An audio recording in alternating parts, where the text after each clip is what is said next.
Hello, dear viewers. Thank you so much for joining me for your daily tarot reading. I always ask you to choose the stone that draws you, the one that really resonates, and we'll see what Source has to say today.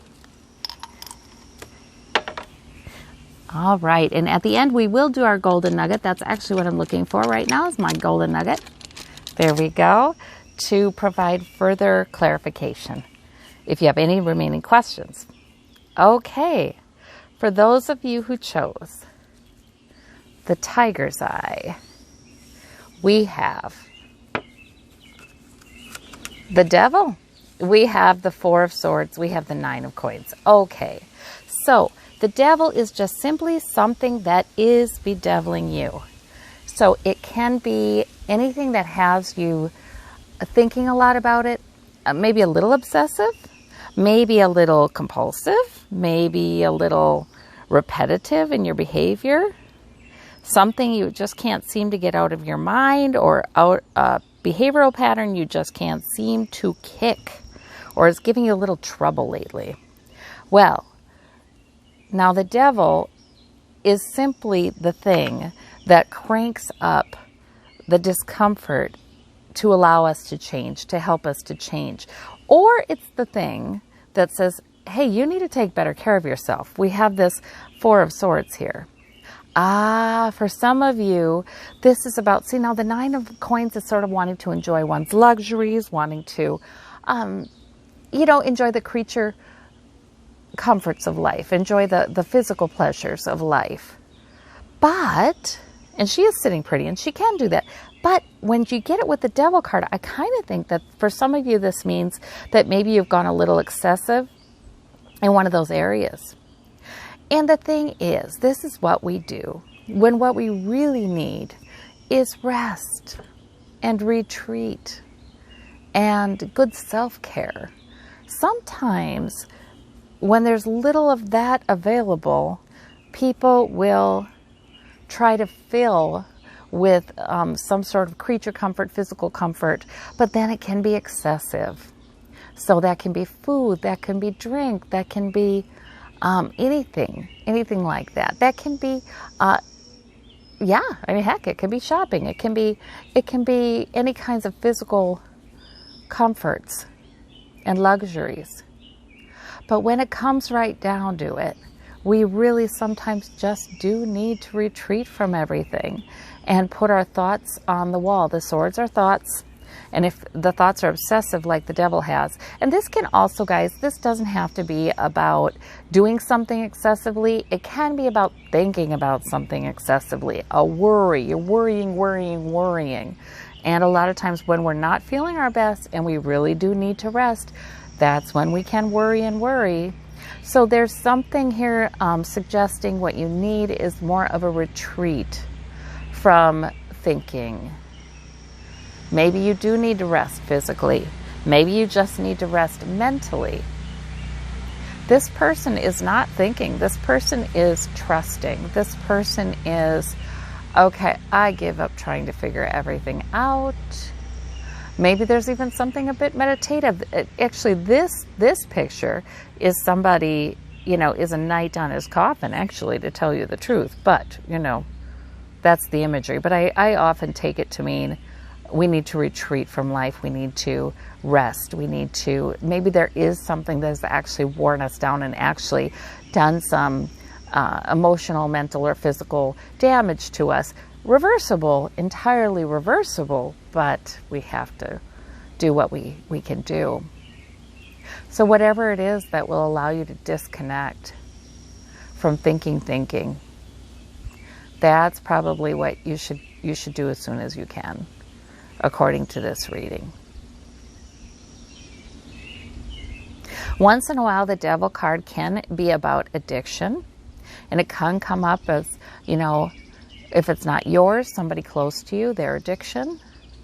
Maybe they need to retreat.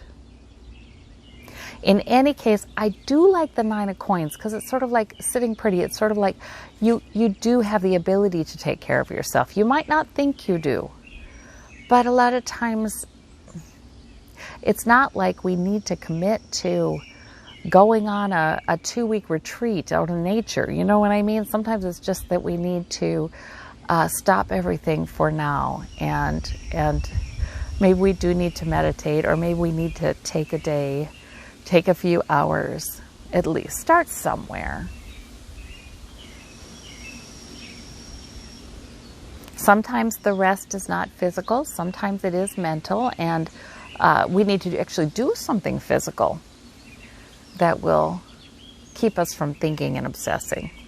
So, whatever this means to you, it's a very interesting group of cards, but I think quite positive, because there is sort of the promise in some freedom from that bedevilment with a break from it.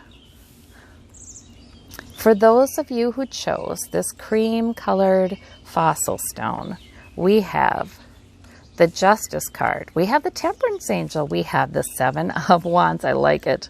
Okay, so if there's any area of your life where you've been wanting some fairness, some justice, you've been wanting some things to balance out, maybe it's even stung, it's been challenging, the Justice card would say, along with the Temperance Angel, that justice is hanging over this situation. It's hanging over the situation, and it's likely to come through. It might be a little bit, or it might be bit by bit with the Temperance Angel. Because the Temperance Angel would not have you moving, or anyone else, impulsively or rashly or recklessly, because sometimes things can get undone. There can be a backlash. There can be huge leaps forward in an area of establishing justice or fairness or balance can sometimes backfire. So the Temperance Angel would have one doing that gradually. Sticking a toe in the water, seeing how it feels before proceeding. I like the Temperance Angel because when I get that, I feel like I get the sense that the angels are helping me in my judgment day to day. And I like it because every step forward then is going to feel right to me. It's not going to be scary. It's going to feel balanced. It's going to feel wise and with a prudent amount of caution. Not too much caution, but a prudent amount of caution. And that's nice. You know, there's something much more, the cups back and forth, the balancing of the emotions as well, right? So it's going to feel more balanced. And that is good because something has been challenging. You've had to stand your ground. And I don't know if that means you've had to stand your ground with a certain goal or priority or opinion, or if others have challenged you, or there's just a lot of goals coming at you and challenging you.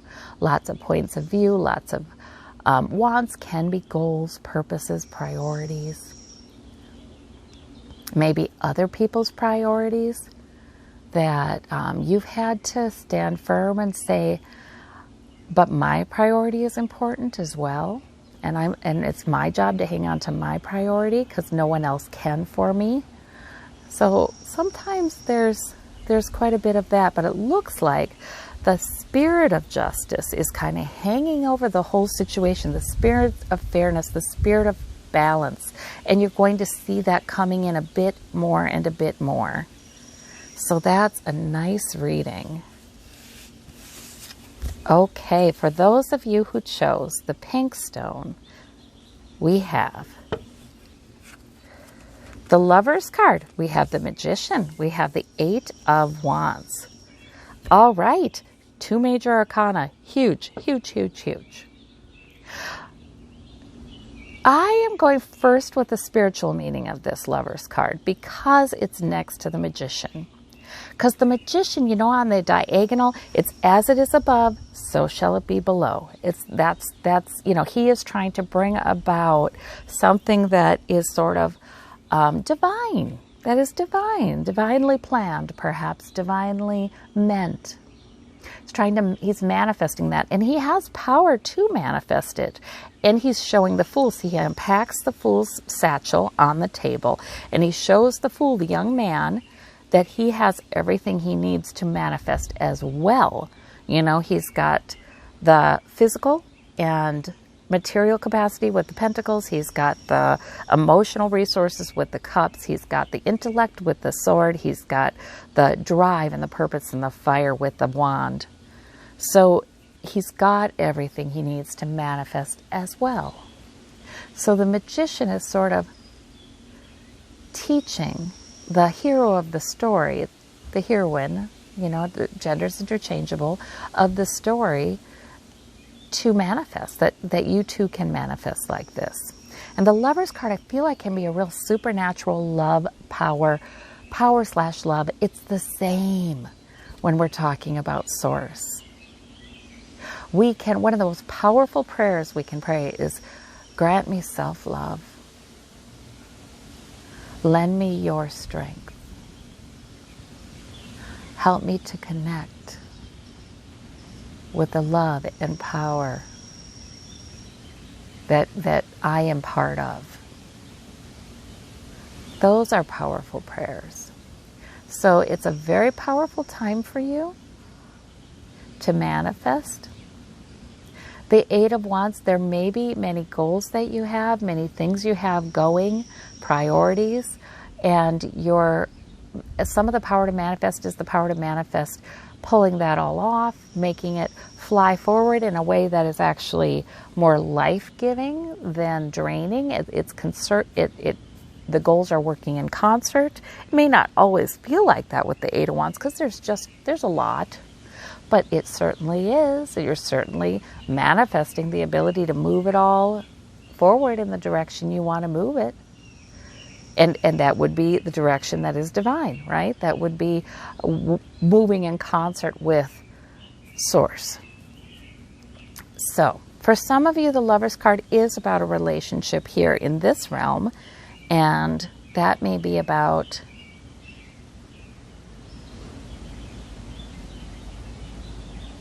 I'm thinking about the Magician and the Eight of Wands. See, these are very powerful and positive cards in this reading because these are all positive cards together.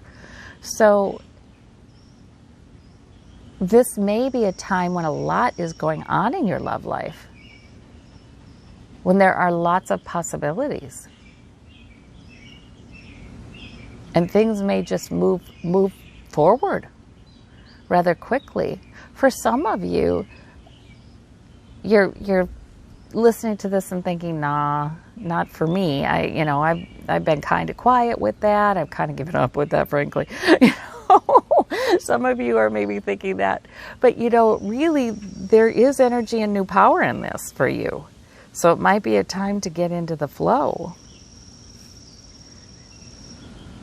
For others of you in a relationship, this can be a good time where you're working together as partners to move things forward. There's a lot of manifestation as a result of your relationship. So this is an excellent reading all around. Okay. Whoever would like more clarification, we have the Golden Nugget card, and that is the Three of Swords. Okay. So as you're listening to your readings, if there's something within you that wants to think of past hurts, past heartbreaks, past disappointments, past negative thoughts, really, thoughts that cause you pain. If that wants to come in and say, oh, wait, but remember this and remember that and remember the other thing, look at square in the eye. Look it square in the eye and ask Source what Source thinks of that. It might be a good time to journal a little about this or meditate and specifically ask for the loving Source that loves you and approves of you 100%, accepts you 100%, sees no fault in you, sees no mistakes in your past, because any moves we've made in our past, Source will make sure we get tons of learning out of that, and we're here to learn anyway. Make sure you consult with Source and say, how do you see those events? How do you see these thoughts? It could be a good time for meditating and letting go of those painful thoughts as they float in. Just letting go of them. Being willing to let go. And we can ask Source for help in taking it. And then focus on a more positive message if that's what was in your reading. Yeah, so that's what I'm seeing. Well, I hope that you have a wonderful day. You take care. Have a marvelous manifesting day, and we'll talk to you soon. Bye-bye.